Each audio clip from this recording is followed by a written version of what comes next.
Hey, what's up, cats and kittens? And shout out to all my cerebralites. It is me, the Cerebral Diva, and I'm back with another episode of You Say What. Now, for those of you who might be new to my channel, You Say What is your opportunity to chime in, to leave your 2 cents, and to be a part of the discussions that are happening here on my channel within my community of cerebralites.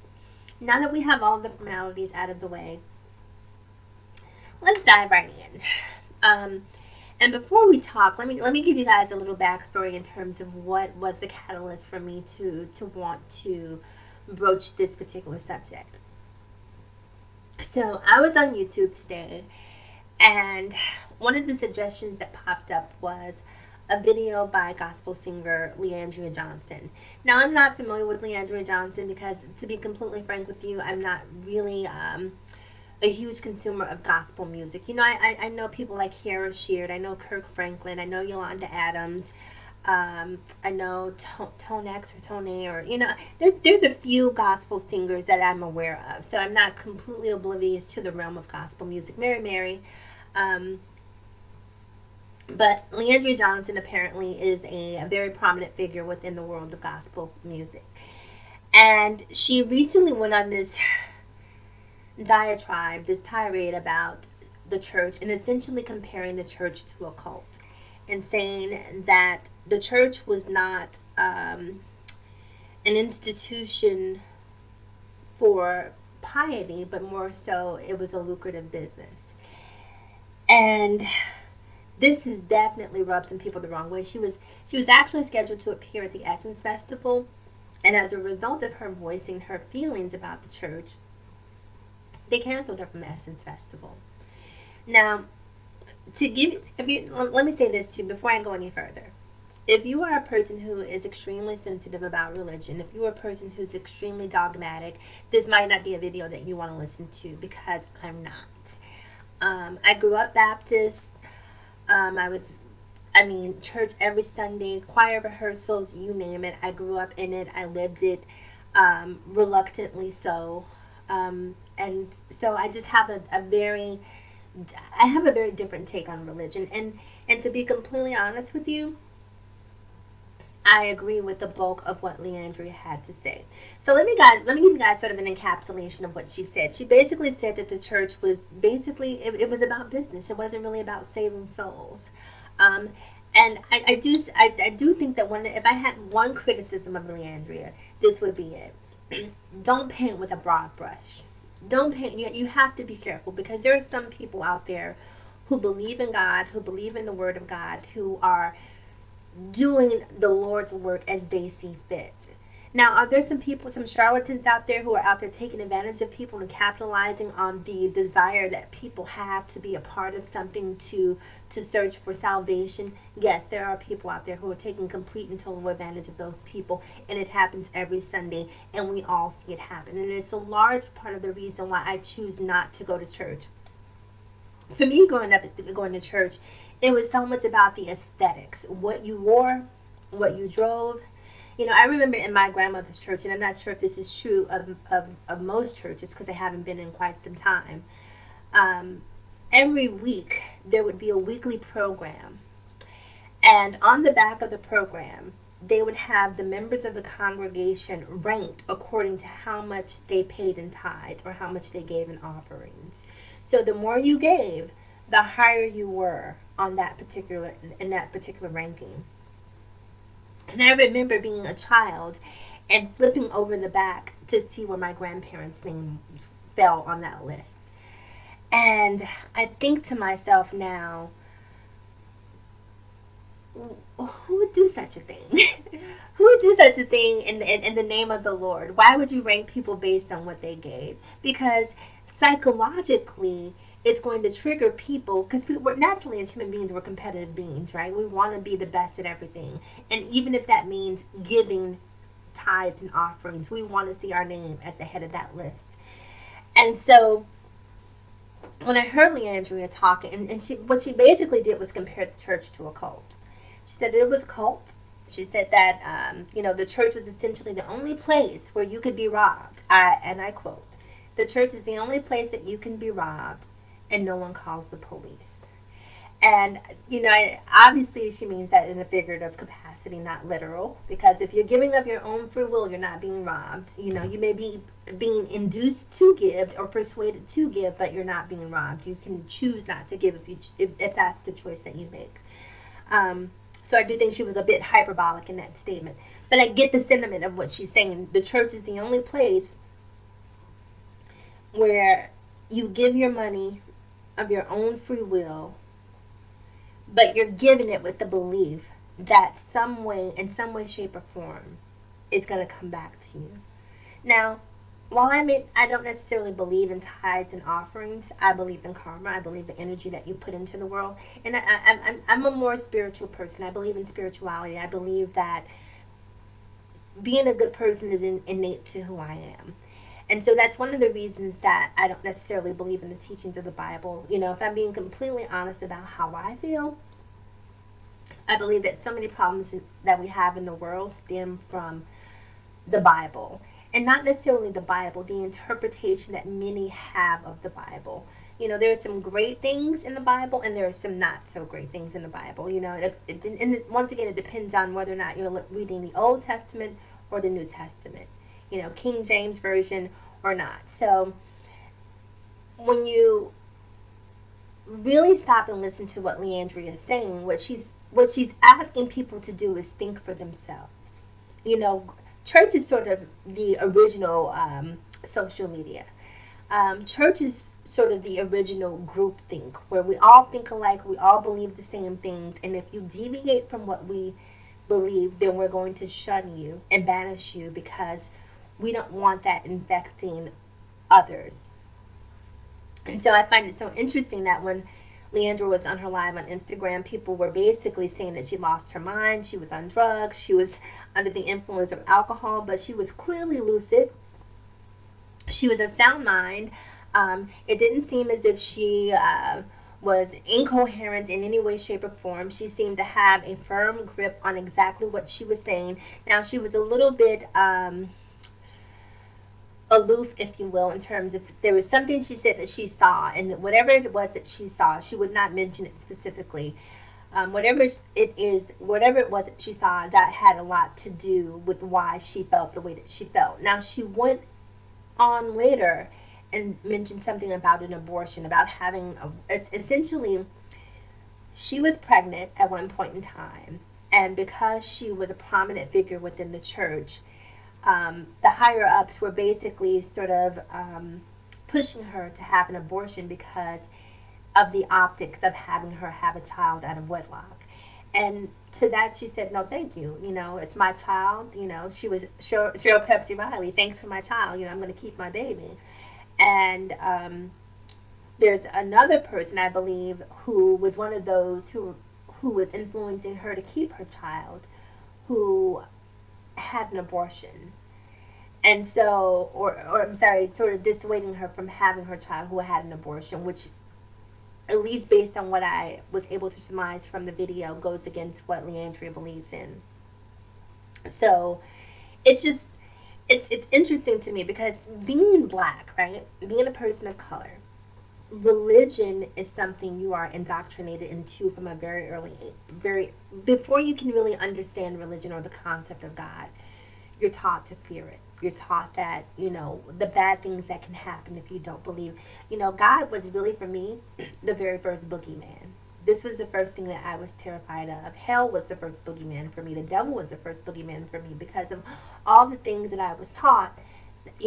Eternal damnation, burning in hell, and you have all of these visuals that you're taught to believe in based on what my, grandmother, mother, father, grandfather, based on the things that they were taught. They were essentially passing on the information that had been taught to them.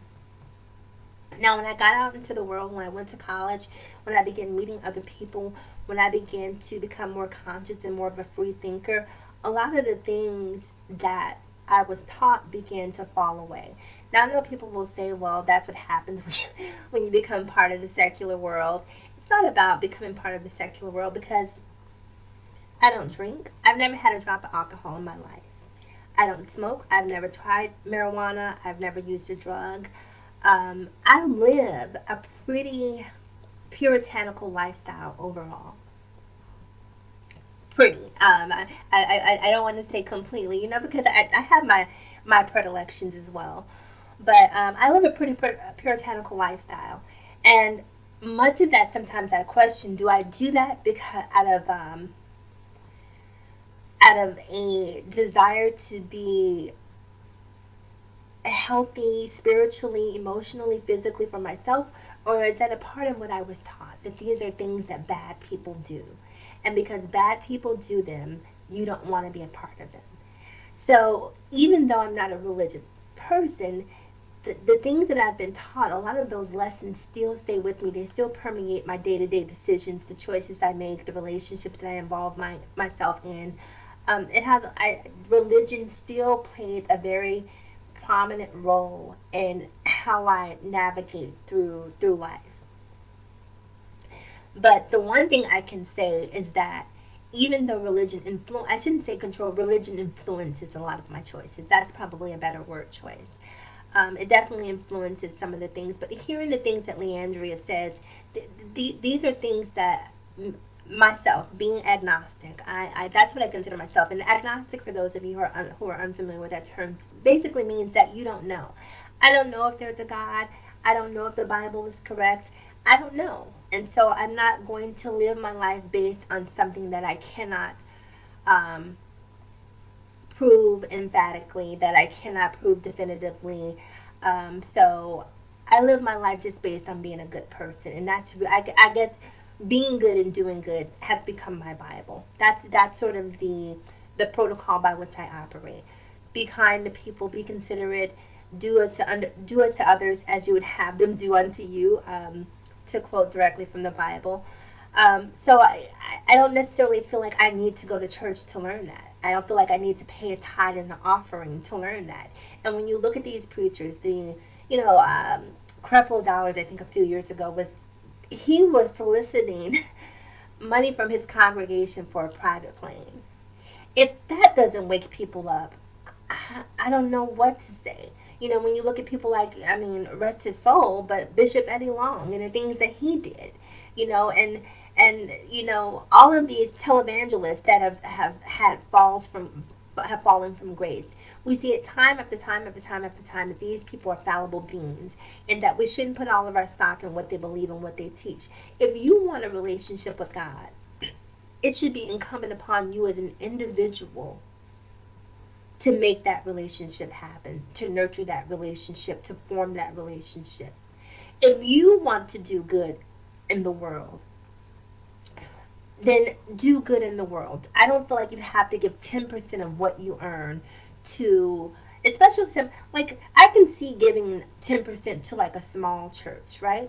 But when you look at places like Tony Robbins and some of these other, I forget, no, not Tony Robbins, he's a motivational speaker. Joe Osteen, I think it's his name, Joe Osteen. When you look at some of these mega churches and you see the amount of money that pours into these churches, when you see the opulence in which some of these ministers live, while at the same time preaching to the congregation that the meek and the humble shall inherit the earth, I'm going to need you to practice what you preach, bruh.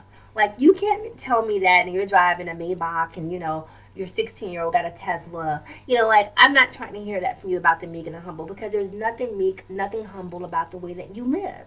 So how can you tell me about how I can be closer to God when you don't even walk in the same walk that you're preaching to me? At that point, you have to be wise enough to open your eyes and understand that any relationship that you want to have with God is a relationship that only you can create. People look for spiritual advisors. It's advice. Take it with a grain of salt. Just because someone says something and they happen to be a theologian to some degree doesn't make it gospel. It doesn't make it gospel. Think for yourself. And I think if you take away anything from what Leandra was saying, because I really think at the end of the day that was really sort of the message that she was trying to drive home, is get outside of this group think mentality that that you have to believe the same, think the same. I can't tell you how many times I've heard the word God-fearing from men. I'm a God-fearing man. You're a liar. You're a liar, because I see how you live your life on a day-to-day basis, and if you fear God, you wouldn't live the way that you live. So you fear God you use that when it's convenient. You use that as a means of manipulating women. So people take these. I mean, religion has Christianity, religion, what have you, has become an entity outside of that which maybe it was originally intended. And for me, once again, this is for me. And if you're, like I said, if you're a person who's extremely religious and you want to believe in what you believe in, don't listen to my words, because I'm just one opinion. And so I think that that's really the beauty of of YouTube and of social media, is that you get a chance to hear the perspectives from a lot of people. And I'm not sitting here, trying to pull people in the opposite direction of religion. If you believe in God, if you believe in the Bible, if that is something that you hold true, then don't deviate from that. Don't deviate from that. But if you are one of those people who things just aren't making sense, and the puzzle pieces aren't fitting together, you need to start having those conversations with yourself, first of all, asking yourself the questions. Because if something doesn't make sense and it doesn't feel right, that's usually a sign that something is amiss. And while it may not be amiss for everyone, if it's amiss for you, it may be time for you to move into a different direction, And if you're struggling and you have to give money to a church who is already by all accounts doing extremely well, they're tax exempt, their congregation is growing, and they're passing out these plates, these collection plates, every 5 minutes, you know, don't feel compelled. Go there and receive the world, and receive the word, and don't feel embarrassed about not putting anything in that. Now, maybe you don't donate in terms of money. Maybe you donate in terms of time and giving back to the church itself. Maybe you paint. Maybe you vacuum. You do whatever you can. If you're a handyman, you do whatever you can to help around the church, to give back. But if you're struggling financially, take care of yourself. God gave you the sense, the dominion, the discernment. Make your own choices, and do what's right for you. Now, I'm not telling you to be a selfish being. I'm not telling you, but you have to take care of you before you can help anyone else. That's really just the bottom line. So I, for one, happen to agree 100% with what Leandra was saying.